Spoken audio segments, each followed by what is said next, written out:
안녕하세요. 안승규입니다. 네, 감사합니다. 제가 오늘 드릴 말씀은 오픈스택을 어떻게 관리할 건지, 우리가 고민했던 그 관리 방안하고 그 관리 방안을 이용해서 어떤 기술을 사용해 가지고 기곱수 방식으로 오픈스택을 이렇게 잘 배포할 수 있었는지, 이 자동화에 대해서 좀 말씀을 드릴 거고요. 그 다음에 향후에 또 어떤 내용들이 남아 있는지 이거에 대해서 말씀드리도록 하겠습니다. 첫 번째, 이제 오픈스택을 어떻게 관리할 것이라는 그런 이제 저희가 처음에 이제 문제를 받고 고민을 좀 많이 했습니다. 왜냐하면 오픈스택은 이 다양한 컴포넌트들이 존재합니다. 노바, 신더, 글랜스, 뉴트론, 이런 아주 기본적인 어플리케이션 말고도 다양한 이 기능을 가지고 있는 컴포넌트들이 있고요. 또 그 컴포넌트를 연결해주는 레비랭크 같은 인프라스트럭처성 같은 이런 어떤 레비랭크나 마리아DB 같은 이런 컴포넌트들이 너무나도 다양하게 존재합니다.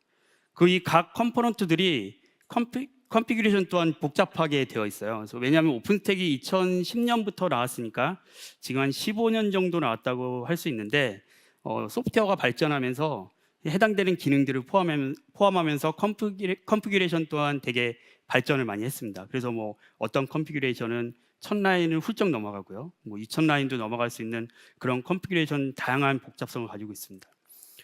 또 하나는 이제 배포가 문제인데요. 이 컴포넌트가 많다 보니까 이 컴포넌트를 전체를 한 번에 배포한다든지 아니면은 부분 배포를 한다든지, 컴포넌트가 이제 수정되었을 때 업그레이드가 필요할 때 어떻게 업그레이드를 할 것인지, 그리고 문제가 생겼을 때는 어떻게 롤백 할 것인지, 이런 배포 관리에 대한 문제들도 있었습니다. 요즘에는 이제 컨테이너가 발전하다 보니까 이런 오픈스택의 설정들이 복잡하면 이 설정들을 모든 그 노드의 모든 그 서버에 배포했을 때 그 설정들이 동일해야 된다는 그런 전제 조건이 필요합니다. 우리는 이런 것들을 이뮤터블 아키텍처라고 부르고, 해당되는 그 설정 값이나 이런 것들을 서버마다 들어가서 바꾸는 게 아니라 바뀌지 않는, 그러니까 굳건하게 이미지로 되어 있는 어플리케이션을 배포하고 그것들을 함부로 수정하지 못하게 하는 이런 이뮤터블 아키텍처까지 고려를 해야 됩니다. 그리고 마지막으로는 그 회복 탄력성과 확장성인데요. 이런 그 컴포넌트들이 계속 많다 보니까 만약에 문제가 생겼을 때는 이게 당연히 자동으로 좀 복구가 돼야 되고, 그다음에 고객의 요청량이 많아가지고 만약에 확장을 해야 된다, 그럼 확장까지도 자연스럽게 해서 해당되는 그 고객의 리퀘스트를 빨리빨리 받아들일 수 있는 그런 어떤 기능들이 좀 필요합니다. 그래서 우리는 이것들을 셀프링이라 부르고, 회복 탄력성, 그리고 이제 그 사용량에 따른 확장은 스케일아웃이라고 보통 부르죠. 그럼 이러한 어떤 오픈스택에 대한 배포할 때 이런 고려 사항들이 쿠버네티스로 해결 가능한가? 당연히 해결 가능하니까 제가 이제 여기다 적었겠죠. 그래서 문제 해결 방안을 보면 이 다양한 컴포넌트들은 쿠버네티스에 햄 차트와 그 다음에 커스터마이즈라는 소프트웨어를 배포할 수 있는 기능들이 있습니다. 그래서 컴포넌트별로 햄 차트를 만들고, 혹은 컴포넌트별로 커스터마이즈를 만들어서 이 다양한 컴포넌트들을 한 번에 혹은 부분적으로 배포할 수 있는 방법이 있습니다. 컨피그레이션의 복잡성은 각각의 그 햄 차트로 만들어진 컴포넌트에 특정한 값만 밸류를 오버라이드 할 수 있는 오버라이드 밸류 파일을 사용해 가지고 해당되는 컨피그레이션을 좀 관리할 수가 있고요. 그 다음에 배포 관리 입장에서는 처음에 제가 말씀드린 이 제목에서도 알 수 있듯이 아르고를 이용해 가지고 기곱수로 바로 배포하는 방식입니다. 근데 저희는 뒤에 설명을 드리겠지만 아르고로 기곱수를 배포할 때 햄 차트나 커스터마이즈를 바로 배포하는 게 아니라 플레인 야물, 그러니까 매니페스트 파일로 되어 있는 것을 바로 배포하는 방식을 사용합니다. 이 방식의 장점은 이제 뭐 커스터마이즈나 아니면 햄 차트는 부분적으로 이제 오버라이드 해야 될 부분들을 가지고 있는데, 마지막에 매니페스트 파일은 모든 파일들을 그냥 플레인으로 가지고 있기 때문에 내가 이 값을 치환하는 결과값을 볼 수 있기 때문에 문제 해결을 빠르게 할 수 있기 때문에 저희는 이 방식을 택했고요. 그다음에 회복 탄력성과 확장성 측면에서는 쿠버네티스에서 어플리케이션을 확인할 때 레디니스 프루브나 아니면 스타터 프루브, 라이브니스 프루브와 같은 것들로 이제 회복 탄력성을 줄 수 있고요. 그 다음에 확장성 측면에서는 스케일아웃, HPA 등을 활용해서 스케일아웃을 할 수가 있습니다. 그러면 이제 오픈스택을 이제 쿠버네티스 위에다 이제 관리하자고 했는데, 그럼 쿠버네티스는 또 어떻게 관리를 할 것이냐? 저희는 그래서 클러스터 API를 사용했습니다. 클러스터 API는 이제 쿠버네티스 하이 프로젝트인데, 여기 요 매니지먼트 클러스터라고 돼 있는 요 아이콘, 요 부분 로고가 바로 클러스터 API 로고입니다. 거북이 위에 거북이가 있고 또 거북이가 있는 이런 방식인데요. 한마디로 말하면 쿠버네티스 클러스터를 기점으로 또 다른 클러스터를 배포하는 기술입니다. 그래서 MGNT 클러스터를 가지고 우리가 거기에 클러스터 API를 설치를 하면 클러스터 API가 커스텀 컨트롤러 오퍼레이터 패턴으로 다른 워크로드 클러스터를 배포를 해주고 그 워크로드 클러스터의 기곱수를 이용하여 쿠버네티스 오픈스택을 배포하는 그런 구조입니다. 좌측에 보이는 그 스택은 원래 클러스터 API가 그 클라우드 프로바이더를 통해 가지고 쿠버네티스를 생성하는 기법이었습니다. 그러니까 VM을 만들고 거기에 이제 자동으로 쿠버네티스를 설치하는 기법이었는데, 이 클러스터 API 측에서 새로운 걸 하나 만들었죠. 만약에 클라우드 프로바이더가 없다면 BYOH라고 Bring Your Own Host라고 피지컬 서버에 클러스터 API를 이용해서 쿠버네티스 설치할 수 있는 그런 방법입니다.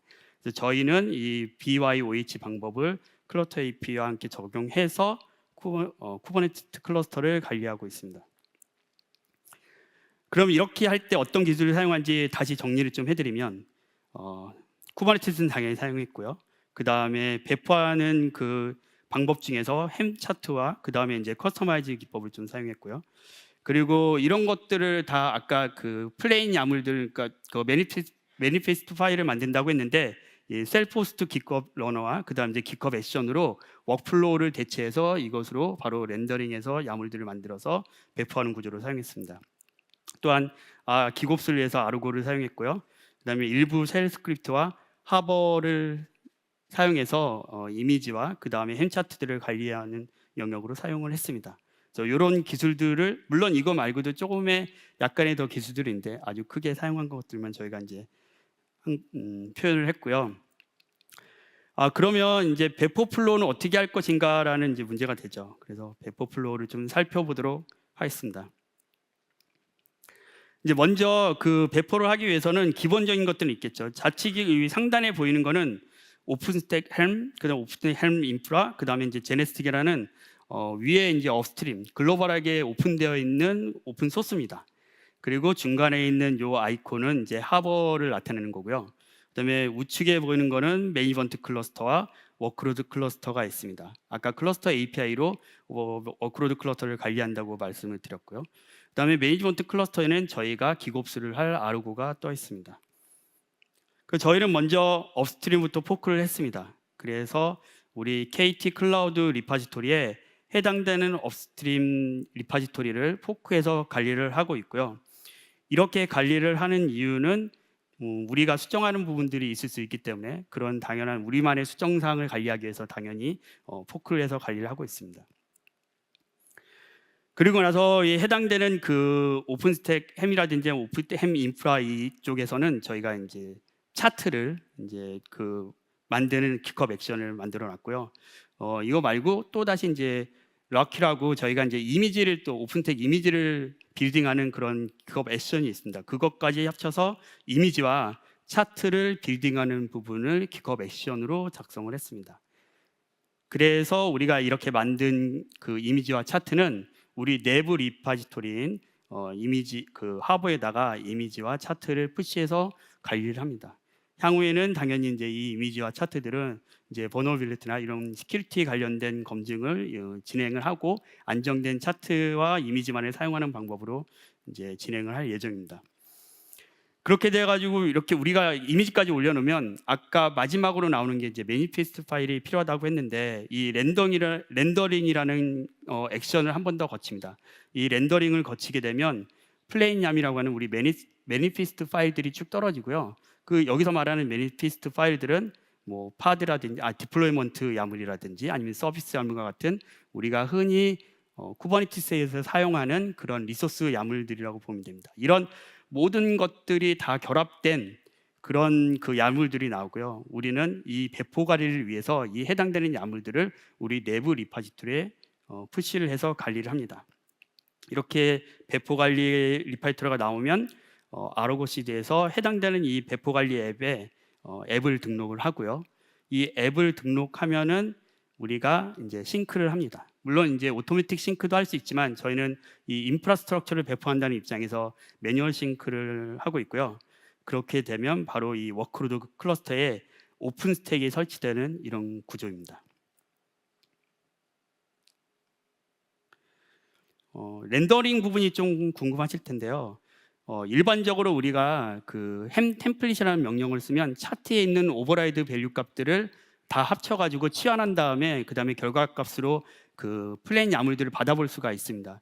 그래서 근데 이제 햄 차트의 문제는 뭐냐면은 내가 뭐 어떤 새로운 리소스를 추가한다거나 아니면 햄 차트에 정의되지 않은 밸류 값을 만약에 수정한다 그러면은 불가능하죠. 그래서 햄 차트를 수정해야 되는 부분들이 있는데 우리는 햄 차트를 오픈스택 햄이라는 업스트림 거를 가져다가 쓰고 있습니다. 그러면은 햄 차트에 대한 부분들을 수정한다는 것은 나중에 유지보수 부분에서 가장 큰 이슈가 될 수 있겠죠. 그래서 햄 차트로 배포하는 것뿐만이 아니라 렌더링하는 것뿐만이 아니라 커스터마이즈라는 부분을 하나 더 추가를 했습니다. 이 커스터마이즈는 바로 그 어떤 그 햄 차트에 정의되지 않는 리소스를 추가한다든지 아니면 햄 차트에서 다시 재정의를 해야 될 어떤 값들이 있다라고 하면은 커스터마이즈를 활용해서 가능하게 됩니다. 그래서 신규 리소스를 추가해서 리소스에다가 넣어놓다든지 아니면은 밸류 값을 더 수정하려고 패치 쪽에 넣는다든지 커스터마이즈를 사용하면 다양한 또 우리가 밸류 에디된 그 기법을 사용할 수가 있습니다. 이런 두 가지를 다 합쳐서 렌더링이 끝나면 아까 말씀드린 매니피스트 야물 파일이 나오게 됩니다. 여기서 이제 햄 템플릿에는 해당되는 부분들을 그러니까 어떻게 트리키하게 좀 커스터마이즈를 사용할 수 있게끔 아규먼트들이 있어요. 그래서 여기 보시면은 이제 그 마이너스 F 옵션이 바로 이제 밸류 값을 오버라이드하는 옵션이고요. 그다음에 포스트 렌더러가 이제 스크립트를 돌릴 수 있는, 그러니까 렌더링한 다음에 마지막에 스크립트를 돌릴 수 있는 부분이고 그 스크립트를 돌릴 때 아규먼트를 어떻게 넣을 수 있는지까지도 되어 있습니다. 그래서 실제로는 그 스크립트 쉘에다가 저희가 이제 커스터마이즈를 돌리는 이제 명령을 나누면 우리는 햄 차트, 햄 템플릿 명령어로 커스터마이즈를 같이 포함시켜서 렌더링할 수 있는 그런 구조로 가게 됩니다. 아르고로 기곱 패턴, 아르고로 배포를 하다 보면 가장 이제 편한 방법이 이제 앱 오브 앱스 패턴인데요.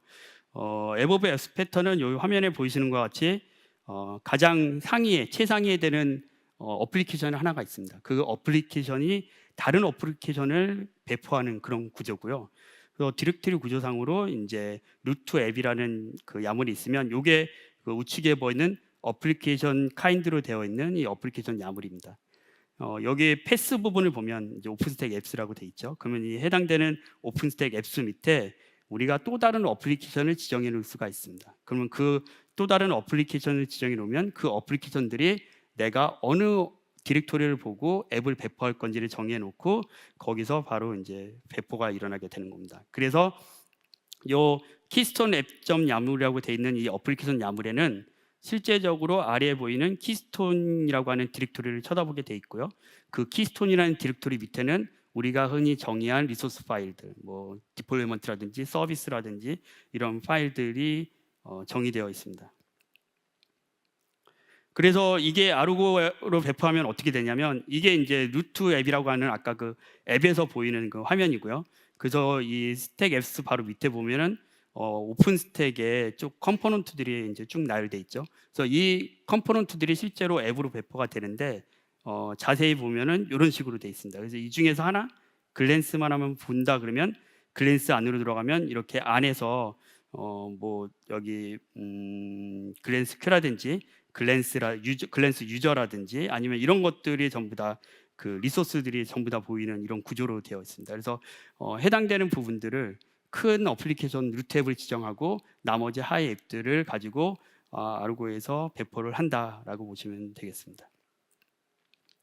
그래서 오늘 제가 말씀드린 것들을 간단하게 이제 설명을 드리면은 누구든지 다 이제 할 수 있는 부분들이고, 특히 이거는 오픈스택뿐만이 아니라 일반 어플리케이션도 당연히 배포할 수 있습니다. 오히려 오픈스택이 더 어려우면 어려웠지 일반 어플리케이션들은 훨씬 더 쉽다고 보시면 될 것 같고요. 상대적으로 좀 쉽다라고 보시면 될 것 같고요. 여러분들이 배포하기 위해서 기억해야 될 것은 내가 이 해당되는 것들을 배포하기 위해서 당연히 이미지를 우리가 관리하고 있어야 되고, 그 다음에 우리는 이것들을 차트로 관리하고 있다. 근데 차트에서 수정하지 못하는 부분들이 있기 때문에 우리는 이거를 플러스로 커스터마이즈로 관리한다. 그리고 이것들을 다 렌더링해서 매니페스트 야물들을 가져가고 있고, 이 매니페스트 야물들을 가져가는 이유는 우리가 향후에 배포할 때 실제로 쿠버네티스 리소스가 어떻게 렌더링 되는지를 살펴보고, 그걸 가지고 저희는 문제를 해결할 수 있기 때문에 그렇게 플레인 야물을 가져간다라고 보시면 될 것 같고요. 마지막으로 이 플레인 야물들은 아고 CD를 이용해서 배포를 한다라고 보시면 될 것 같습니다. 이렇게 저희가 이제 여태까지 개발을 쭉 하고 있고, 그다음에 이제 더 이제 해야 될 내용들이 나와 있는데요.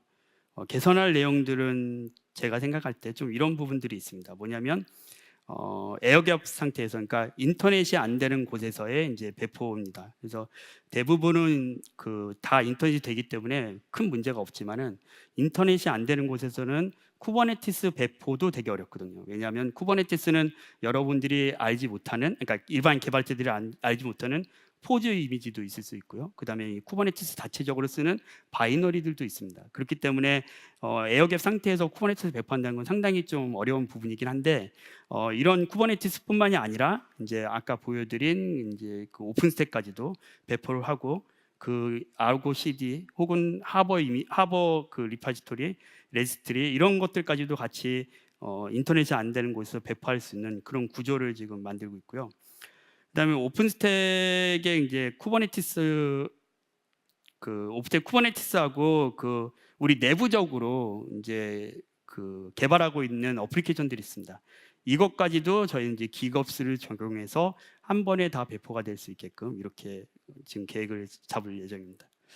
그리고 또 하나는 디플로이를 넘어서 딜리버리인데요. 흔히 우리가 얘기하면 디플로이와 딜리버리를 이제 같이 사용하는데, 제가 생각할 때 디플로이와 딜리버리의 차이점은 우리가 배포를 할 때 어떤 사용자의 승인이 있냐 없냐에 따라서 좀 나눌 수 있을 것 같아요. 그래서 단순히 그냥 배포를 한다고 하면은 디플로이라고 볼 수 있고, 만약에 우리가 어떤 의사결정을 필요로 하는 배포가 필요하다라고 하면 저는 그걸 이제 딜리버리로 좀 생각하고 있는데 이런 단순 배포를 넘어가지고 의사결정에 따른 배포를 할 수 있는 구조까지도 이제 생각을 하고 있고요.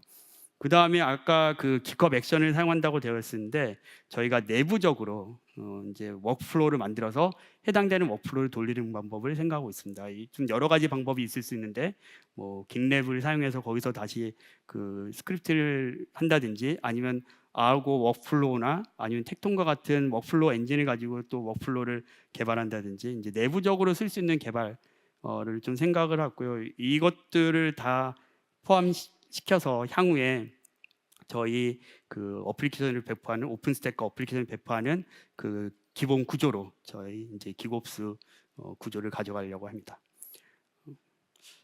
오늘까지 여기까지가 제가 발표할 내용이었고요. 저는 안승규고, 만약에 궁금하신 분이상이 있으면 ask.an@kt.com으로 질문을 주시면 언제든지 제가 답변을 드리도록 하겠습니다. 감사합니다.